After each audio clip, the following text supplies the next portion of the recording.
Hello and welcome to Autodesk Maya Window User Interfaces. So what is a UI or a user interface? Well, UI, as we've just said, stands for user interface. It refers to the visual elements and control system that allows users to interact with a software application, website, or any other digital system. A UI serves as a bridge between the user and the underlying functionality of the system, enabling users to input commands, access information, and perform various tasks. A user interface typically consists of graphical elements such as windows, buttons, menus, sliders, checkboxes, text fields, and icons. These elements should be designed and organized in a way that makes it intuitive and efficient for users to navigate and interact with. The main purpose of a UI is to provide a user-friendly and visual appealing interface that facilitates effective communication and interaction between users and the software. A well-designed UI takes into account factors such as efficiency, usability, accessibility, responsiveness, and aesthetic appeal to enhance the user experience. A UI design involves considerations such as layout, typography, color schemes, visual hierarchy, and interactive behaviors. It aims to create seamless and intuitive experiences for users, ensuring that they can easily understand and navigate through the application or system.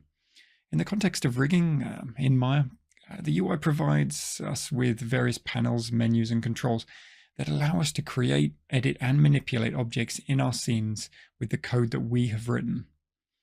Python can be used to customize and extend the Maya UI, enabling us to automate tasks, create custom tools, and increase our overall speed on jobs and tasks. Firstly, let's start by importing the required modules in Python to work with Maya's UI. The main module you'll need is Maya Commands, which we will import with the namespace m. So that's import maya.commands as m. Now let's use an example from the Maya docs on buttons. If you Google Maya Python button, you should see the first link that will navigate you to the Autodesk docs. But if not, I'll provide the link in the docs associated with this tutorial, which then should navigate you straight to the autodesk.com site for that. But now let's create our function that our button will call. Remember to check with the functionality that you search that it's got Python 3 conventions. So our first part of our new UI is going to be a function called default button push, which accepts some args, as we can see here. And then we're going to print the string button 1 was pushed. We will customize the code slightly to make this more Pythonic with open and close functionality. Just to give you an example here. So we've got our button window, which is a class. Okay, we have now got our 3 functions. We've got our dunder method, our initiate, which is called when we open our button window. And that is essentially giving us a class-based variable called window name. And that is equal to the string of buttons UI. And then we have a function called close, which has an if statement stating, well, if we find the window name, okay, in a Maya.list UI on Windows equaling 1, which if you search the docs for list UI, you will find that that essentially provides us with a list of all the Maya windows that are open. Well, and if we find our window name within that list, we are then going to delete the UI, essentially closing the window. So our next function is def and open. So we will essentially be able to just open and then create a window using all of the commands you see there. We've got window, which we are using then the name of our window to open it. Okay, we've got column layout. We've got our 4 buttons and our then m.show window at the end. Here are our new commands to open the window. This method makes our window callable and much easier to add functionality to. Of course, the button functionality, which we just saw, is still in its own small function, but this could also be added to our class if the functionality is not going to be used anywhere else. So we can initiate our functionality by saying win equals button underscore window, and open parentheses. So that is now storing our class-based method to the window variable. And then we can do win.open, which will open our window, win.close, which will close our window. So it's as simple as that. So now Maya Windows versus PyQt Windows. Using Maya's built-in Python UI setup compared to using Python Qt, or PyQt for short, for creating UIs in Maya has a few advantages. Integration. These UIs are specifically designed to work with Maya. They seamlessly integrate with Maya's functionality and allow you to access and manipulate Maya's objects, scenes, and attributes directly. This tight integration makes it easier for us to create UIs and much faster. So, familiarity. If you're already familiar with Maya's UI and workflow, then Maya's UI setup provides a more consistent experience. The UI elements and controls offered by Maya's UI setup align with the look and feel of the native Maya UI. Simplified setup and deployment. There is no need for additional installations or dependencies. This simplifies the setup and the deployment process, especially when sharing scripts or tools with others. The recipient only needs to have Maya installed. Seamless access to Maya's API. Maya's UI provides direct access to Maya's extensive API, allowing you to leverage its powerful features. You can easily access and manipulate Maya's objects, run commands, query attributes, and perform complex operations using the same Python code. This tight integration with the Maya API can be advantageous when creating complex UIs that require extensive interaction with Maya's internals.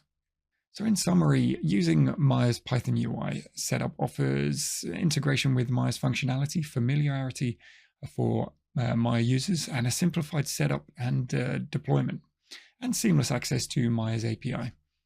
On the other hand, PyQt offers and provides an advanced UI series of capabilities, cross-platform compatibility, and access to a wider Python ecosystem. The choice depends on your specific requirements, your level of customization needed, and your familiarity with the respective frameworks. You can explore more advanced features such as UI customization, event handling, and UI element attributes as you become more familiar with the process. But I always recommend that you look at Python deeper with the development of UIs, as this can both simplify development, reduce attrition when making tools on the fly in Maya, but generally also bridge the gap with features that you feel you don't have that you might need within Maya. Just remember to consult Maya's Python documentation for detailed information on UI elements and its available options. I'd highly recommend using Maya's UI for as long as possible. There are obviously going to be use case scenarios and scopes of projects that are going to be outside Maya's remit. But most of the time for tools that are within Maya, especially within rigging, I would say that you should be able to find a logical way to make the tools work for you within Maya. Obviously, if you need much better UI customization and visuals, then you might need this. But if you are just using Maya to give you advanced access or give you access to your tools, then the Maya UI might be enough for you.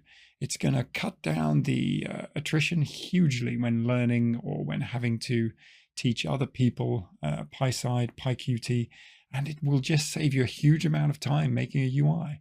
There's no need to spend 1, 2, 3 days making a UI if you can do something relatively the same in 20 minutes within Maya. It's literally just a waste of time. But as we've already said, with some of the advantages of using Maya's UI, it does then kind of push the question of, well, is this tool required? And if not, and then it does push the question of, is this tool required? And if not, can we change the scope of the project to make it suit the requirements of a faster development process? There's no point in extending your development process to make some pretty pictures pop up if that's not needed. If all you need is really the tools and the access to them, then just keep the project simple. You'll save time, You'll save development. You'll save the time in updating and getting new tools or features. You'll save a huge amount of time. And just remember that these are all cascading effects. The more tools that you have using PySide and PyQt, they will require more time in the future for updating. They will require more time for alignment with your current tools. You will then have to spend more time making more tools like them. So with the very simple option of saying, let's use Maya Windows, or let's use PySide or PyQt Windows, with those two options there, or three options, you can quite simply change the development the development roadmap by months in some cases. So just really consider what you are doing with each thought process. Do not do something, or do not make a choice that is going to exponentially cost you more development time without very big payoffs. But thank you so much for listening, and I look forward to seeing you on the next course.